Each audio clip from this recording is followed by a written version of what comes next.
Welcome to the Bible and Theology Matters podcast, where we discuss all things Bible and theology. Because it matters. What you really believe determines how you really behave.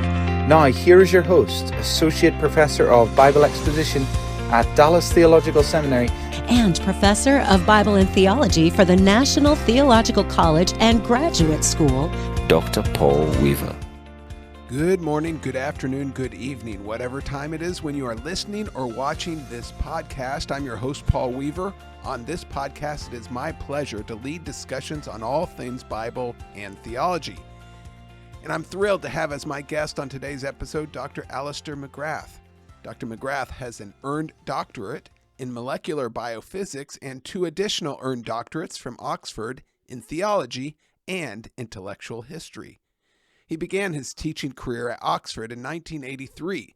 In his long career, he has also served as the principal of Wycliffe Hall, professor of historical theology, and president of the Oxford Center for Christian Apologetics, among other roles. He now serves as a senior research fellow at the Ian Ramsey Center for Science and Religion. He has a particular interest in the relationship between science and faith. He is a well-known theologian and apologist. He is in demand as a speaker worldwide and is a prolific author. He has written books at the popular and scholarly level, including the book, The Dawkins Delusion. He's also the co-editor of the book Coming to Faith Through Dawkins, subtitled 12 Essays on the Pathway from New Atheism to Christianity, which is the subject matter of today's podcast. Dr. McGrath, thank you for joining me on the Bible and Theology Matters podcast. Well, it's really good to be with you. Thank you for having me. Well, Dr. McGrath, as we begin this podcast and before we get into the contents of your book, would you orient our listeners to who Richard Dawkins is and his role in what has been coined as New Atheism? Richard Dawkins is an evolutionary biologist at Oxford University. He's retired now, but back in the early 2000s, he was beginning to gain a reputation as someone who was very aggressively anti-Christian and, in fact, anti-religious in general, but obviously a lot of his critique was directed against Christianity. And he had published earlier books, which are really scientific textbooks, but some of them did include quite anti-religious angles. And really what propelled Dawkins to fame was his book, The God Delusion, published in 2006. And that's seen as one of the seminal manifestos of the movement we call the New Atheism. And so from that moment, really, Dawkins became less a science popularizer and more an anti-theist propagandist. So in many ways, that's where he's coming from. Others gathered around him, like Daniel Dennett, Sam Harris, and of course, Christopher Hitchens. But in many ways, Dawkins is the standout person there. On this podcast, I have spoken of Antony Flew several times, and the book he wrote, There Is a God, How the Most Notorious Atheist Changed His Mind. Would you compare and contrast a bit the difference between Antony Flew's former atheism and Richard Dawkins as the new atheists? Well, I think Antony Flew was a philosopher. I think that shows in the approach he adopts to his atheism, or his former atheism, I should say. Because in many ways, what Flew is doing is giving us a sort of philosophical critique of theism, and in effect giving a philosophical defense of his atheism. Now, Dawkins is not a philosopher, and indeed he tries to be so at several points in The God Delusion, and it doesn't really work very well. In many ways, Dawkins is better seen as a scientific atheist, someone who in effect is basing his atheism on the intrinsic assumption that science is able to explain everything, it's able to deliver morality, therefore religion is not simply irrelevant, it's also wrong. But a big difference, of course, is that Antony Flew changed his mind, and Richard Dawkins has not yet, but we'll see what happens there. Well, Dr. McGrath, would you share with our listeners your engagement over the years with Richard Dawkins? I'm thinking of any personal interactions you've had, what caused you to be interested in his writings, and especially what prompted you to write the book, Dawkins Delusion. Well, Richard Dawkins and I do know each other. When I was beginning to think about Richard Dawkins as an anti-Christian propagandist, I did in fact do fundamental research on who Dawkins was. So I wrote a book called, in effect, Dawkins God, which is in effect an academic account of his views on science and religion, which Dawkins very kindly said got him right. But that was really preparatory to responding to him. And I expected to do that, over many years in lectures. But then that book appeared in 2004. 2 years later, Dawkins published The God Delusion. I realized I had to speak there and then. So in many ways, although I had engaged with Dawkins before, the really serious stuff began once Dawkins published The God Delusion. We had a debate on BBC TV in the summer of 2006, and that's when I decided we had to write a response to Dawkins, and that's how The Dawkins Delusion, note there's a question mark at the end of that title, came into being. I wrote it with my wife, who's a psychologist, and she was able to help us deal with some of Dawkins' rather perplexing psychological ideas. So you've written at a popular level as well as at an academic level in response to Dawkins. Would you mention that a bit? Well, that's quite right. I mean, obviously Dawkins is an Oxford academic like me, and therefore, I took him very, very seriously in writing the book Dawkins God. I was really very, very careful to get him right on everything, and it's not a polemical book. It's really just saying, I want to understand you. But in many ways, that moved into polemics, because when someone is arguing against Christianity, you have to argue back. And that argument, I think, takes two forms. One is critiquing his critique, but the other thing is saying that he hasn't really understood what Christianity is. And that's a very important point, because one of the themes that recurs throughout critiques of Dawkins, whether mine or somebody else's, is he just does not understand what he doesn't know. In other words, he's critiquing his own understanding of what Christianity is, which doesn't easily map onto what real Christians believe. So there's a real problem there, I think. Well, would you share with us what prompted you to edit, along with your co-editor Dennis Alexander, this book that we're discussing today in today's program, entitled Coming to Faith Through Dawkins, and subtitled 12 Essays on the Pathway from New Atheism to Christianity? Yes, I'd be delighted to. Dennis Alexander and I have known each other for a very long time. He runs the Faraday Institute in Cambridge. I'm based here in Oxford. And we regularly talk about things like science and faith. And we were talking some time ago about an experience that I had, which I want to share with him. And this experience is that lots of people were coming to me in Oxford saying, look, we want to study theology, or we want to study science and religion. And when I asked them, tell me more, why? They would say, well, very often we'd read Richard Dawkins and had formed a view about what Christianity was like. Then we discovered there was nothing like that at all, and began to study it for ourselves, came to faith, and now I want to study this professionally. And I thought that's quite interesting. And I asked them, some of them, if they'd like to tell their story. They said no, because we thought it might damage our careers. But Dennis and I got talking about this, and I was telling him about these people I'd met, and he said, well, look, I've met people like that too. And so we began to think, wouldn't it be interesting to see if we can get, about a dozen people who are prepared to tell their stories in their own words, and just let them say, look, here's how we encountered Dawkins, here's how we reacted to him, and here is why we're now Christians. We found 12 people from very different backgrounds with very different life experiences who were willing to say, in effect, look, we read Dawkins, we thought he's wonderful. Then we began to think, hey, just a minute, this isn't right, this is wrong. And then began to say, well, we're going to look at Christianity more seriously, and came to faith. So it's a very interesting book in which it, in effect, is setting out 12 stories of personal transformation, people moving from Dawkins to faith. And I think that's a great story to tell. Well, I think it certainly is as well, and I know it's gotten a lot of interest all over the world, both sides of the ocean, and we're glad that you took the time, along with your coworker colleague, to do that very thing. Well, in the introduction to your book, you provide 5 elements of Richard Dawkins' New Atheism that led many to be disillusioned with it. And I'd like for us to walk through those 5 elements that you highlight first. Regarding the first element, you write, Dawkins' public attacks on religion, particularly Christianity, seem to have generated a surge of interest in exploring religious faith. Dr. McGrath, would you please elaborate? Yes, one of the things that came out very, very clearly in these conversations is that these were people whose interest in Christianity was triggered off by reading Richard Dawkins. And the line of thought that we find time and time again is this this sounds rubbish, what Dawkins is describing, but that can't be right. I need to read about Christianity. I need to talk to Christians to make sure he's understood it properly. And of course, the outcome was this man does not understand what Christianity is. And so it's very, very interesting that actually Dawkins has generated this new interest in religion in general, but Christianity in particular. I don't think he'd have really expected that to happen. I'm very glad it has. But it's a very important feature, and I think that that's one of the reasons why there is hope for the future, that actually very often when you attack something, it makes people think, is it really like that? I'll go and check for myself. Yeah, so there's two issues, right? There's, did he get Christianity right? And are his answers or his worldview the better solution, right?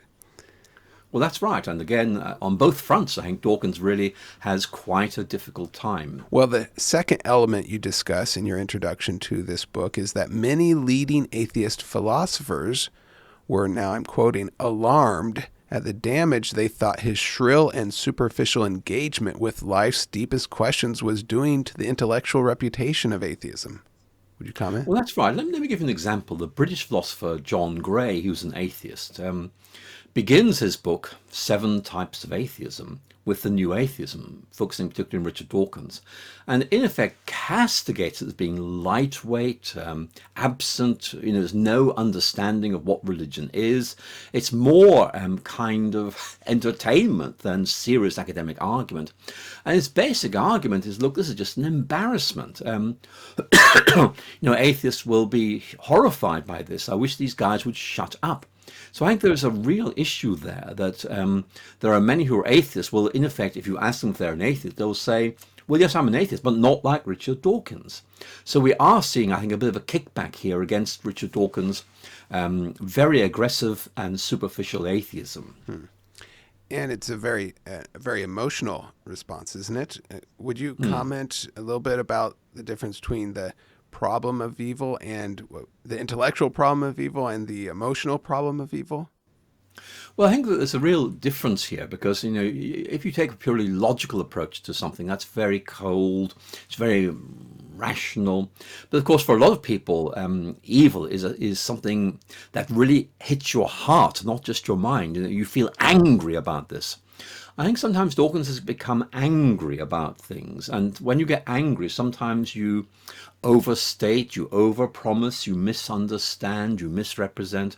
And so maybe Dawkins has kind of way written this in anger. And I think that's a reasonable comment because the precipitating event for the God delusion, as I'm sure you will know, was 9/11. That made Dawkins really angry. And the God delusion is a very angry book. And when you get angry, as I was saying, you very often make bad calls. And there are a lot of bad calls in the God delusion. And of course, that's the case with Christopher Hitchens and his God is Not Great, and the Four Horsemen, Daniel Dennett and Sam Harris, I believe, as well, right? Well, the third element you discuss in your introduction to this book is the uncritical acceptance by Dawkins of the warfare model of the relation of science and religion. Would you please explain what the warfare model is and how that shaped Richard Dawkins' flawed beliefs? Yes, the warfare model really came into existence, I think, in the late 19th century. That's what modern historians are now saying. And it has this idea that there's a permanent, essential warfare between science and religion. You cannot be a scientist and be religious. You cannot be religious and be a scientist. And Dawkins' critique of Christianity is not simply based on that false dichotomy. It's absolutely dependent on it. In other words, if you were to sweep that away and say this is scholarly rubbish, then you'd be in a very, very bad place. And that's what scholarship has done. Dawkins hasn't read the scholarship, that's very, very clear, but others have. And so very often you'll say, look, Dawkins is in effect basing this position on what is simply a historical myth. The relationship between science and faith is complicated. Sometimes there are points of tension, sometimes there are points of synergy, but it's never, warfare. It's just not like that. That's a kind of a very, very shallow reading of history. And so Dawkins does not have scholarship on his side here. That's becoming increasingly clear. I think even Dawkins himself is beginning to realize that there is something of a problem here. And you've mentioned that Dawkins hasn't read the material on the Christian side, and that's actually the more gracious reading of this, right? Otherwise, he's read it and he's being disingenuous by misquoting or mischaracterizing Christianity. Yes, I am being generous, I have to say. Well, a fourth element that you point out about Dawkins' New Atheism is regarding the tone of certainty that Dawkins and his colleagues exuded. Please explain.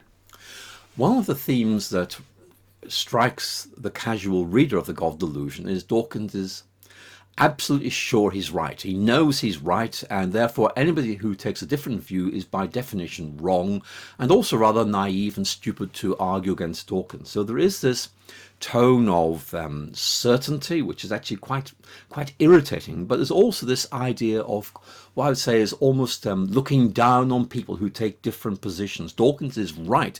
He's a prophet who knows what is right, and anybody who disagrees is simply mad or bad or sad.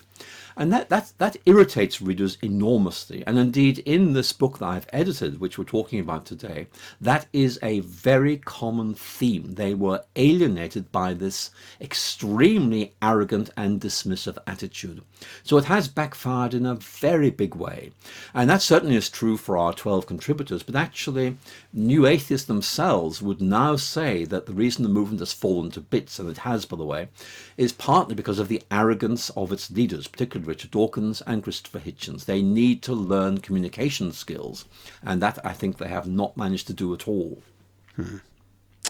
Well, a fifth interesting characteristic that you point out is that Dawkins and New Atheism exuded some characteristics of the religious people and institutions that he spoke out against. Would you please develop that thought?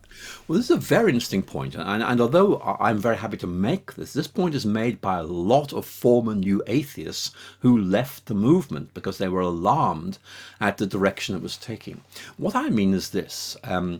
Typically, you can think of a religion having a holy book and a prophet as a central figure whose ideas are normative. And what the New Atheism in effect did was become a religion, where you have books that you are not allowed to challenge. So what I noticed many former New Atheists saying is, look, we start to raise questions about the reliability of the God delusion, or God is not great, and we were kicked out. You're not allowed to do that. Or again, raising questions about the reliability of Richard Dawkins or Christopher Hitchens. Again, you're not allowed to do that. You're kicked out. So you have, if you like, almost the God delusion being treated as a sacred text which is infallible, and Dawkins is a kind of divine prophet or anti-divine prophet who is right in everything he says. And again, people just saying, look, this is nonsense. This is in effect turning a New Atheism into a religious sect. And that is sociologically absolutely correct. And of course, it's very, very disturbing if you're trying to critique religion. Before we get into discussing a few of the essays that were included from these personal testimonies, would you comment a little bit more about the way that Dawkins and others have lumped all religions together? And of course, 9/11, as you mentioned, really elevated this method and this very offensive attack on Christianity, along with Islam and every other religion? Well, again, that's a very good question. And it's certainly true that if you look at how all of this began back with 9/11, in effect, Richard Dawkins begins by launching an attack on religious extremism, and then that very, very quickly morphs into a critique of religion. In other words, there's this generic thing called religion, which is the source of all evil in our society. And so, in effect, basically, Dawkins has this absolute dichotomy. There's science, good, there's religion, bad. But if you look at how Dawkins defines religion, he doesn't really. I mean, he very often assumes that to be religious is to believe in God, and maybe that's true in North America in a big way, but Buddhism, to give you one obvious example of a world religion, is mostly atheistic, so that doesn't fit the pattern at all. And in fact, since 9/11, but for different reasons, what discipline that's called the scientific study of religion has really begun to emerge as being very significant. And the key question there is, how do you talk about religion when there is no viable definition of what religion is? So Dawkins, in effect, is simply taking an invented category and demonizing it. So it's really a very big problem for him. The New Atheism's critics say, in effect, this is a very North American movement. It's based on what is socially predominant in North America, and it also, I think, discloses its sociological weakness. It's old, white, male people, middle class, all of them, in effect critiquing North American religion. And, it has a sociological specificity, which is really interesting. Well, very good. Thank you for bringing out those 5 points that are very fascinating and I think spot on as we think about this interaction with Dawkins and the response of many to be pointed towards investigation and searching, and many coming to faith in Christ as a result. Well, the subtitle of the book that we're discussing, again, Coming to Faith Through Dawkins, is 12 Essays on the Pathway from New Atheism to Christianity. What was the process you followed in choosing the 12 essays that you did and the ones that you did not include? Well, we had a good range of choice. Some people came to us, and sometimes we began to realize there seemed to be people, from internet accounts, things like that, that might be interesting. So we approached them and said, look, might you be interested in this? But basically what we were aiming for was diversity. We wanted to make sure that these were people from a wide variety of backgrounds, from both genders, and dispersed across the globe. So we have a good range of contributions from 6 nations. That's quite good. But I think that really what we were trying to do is to find people who had good stories to tell. We wanted them to be authentic. We in effect said, look, we are not going to tell you what to say. Please tell the story of your own accounts in your own words. So in many ways, we narrowed down to 12 people, and I think it's a very good choice. And one of the things I find really interesting is that in feedback we've had from our readers, what very often people say is, as we read those 12 essays, we found someone who speaks for me. That's me. I recognize myself. That's the problem I had, and that's how I'm going to solve it. It was very, very interesting. So I think the diversity side of things did pay off there, because we managed to, in effect, tell stories that connect up with a very wide range of people. And the great things about stories is that they really hold people's attention. It's much more interesting than rather abstract philosophical arguments. Instead, having somebody tell the story of how they were drawn to Dawkins, then began to say, hey, just a minute, and then discover Christianity and grow and flourish in their faith. That's great. That's wonderful. Now, you're coming from, and your colleague are coming from a perspective that you're obviously wanting to influence people in the Judeo-Christian faith and the Christian understanding of the Bible and of God. You're not intending to imply that you're just an unbiased spectator, but you are recording personal testimonies, right? This is not really your voice. This is the voice of those that are responding to their own experience with the God is not great and the Dawkins delusion. Any further comment on that? Well, I think that's a very important point to make. Dennis Alexander and I are editors. We found these people. I contributed a very short introduction to what New Atheism is or was, because it really has gone south very, very quickly. But then we stepped back completely. In effect, our job was to create a space in which these people could tell their own stories. And we want our readers to hear these stories and discover how helpful and interesting they are. So it's not about what I or Dennis think. It's very much about what these 12 people think, or more, what these 12 people discovered. And I think that many readers will talk about this. What we're finding from readers, if you're interested, is that, as I was saying a moment ago, a lot of them are saying, I found myself in that book. But a lot of people are simply saying, well, it's really interesting to see these people responding to this. And what they said is really helpful in thinking through my own faith. So it's a very useful resource in terms of building your own faith or talking to other people about this question. I think that's very true. Very true. I think our listeners will find it very encouraging as they read it, and also thought-provoking both at the same time. Well, the subtitle of your book, again, is 12 Essays on the Pathway from New Atheism to Christianity. Each of these essays are certainly interesting in their own right, but are there a couple that you could highlight that were particularly fascinating to you and your co-editor, Dennis Alexander? Well, we were very pleased with them. I'm going to mention two, if I may, because I think this will interest you. One of them is by an Australian journalist. This is, if I can pronounce her name correctly, this is Sarah Irving Stonebreaker. She's a humanities person, but she's very, very much aware of cultural issues. She's very much aware of the background to New Atheism. And she tells the story of her own initial positive engagement with Dawkins and gradual disillusionment beautifully, with great skill, and also not simply about moving to faith, but growing in faith. So it's a wonderful story to tell. But there's another one which is slightly strange. I'm going to read you the title, and your listeners will know exactly what I mean. This is Ashley Land saying, he's writing about seeking the truth via new atheism and psychedelic drugs.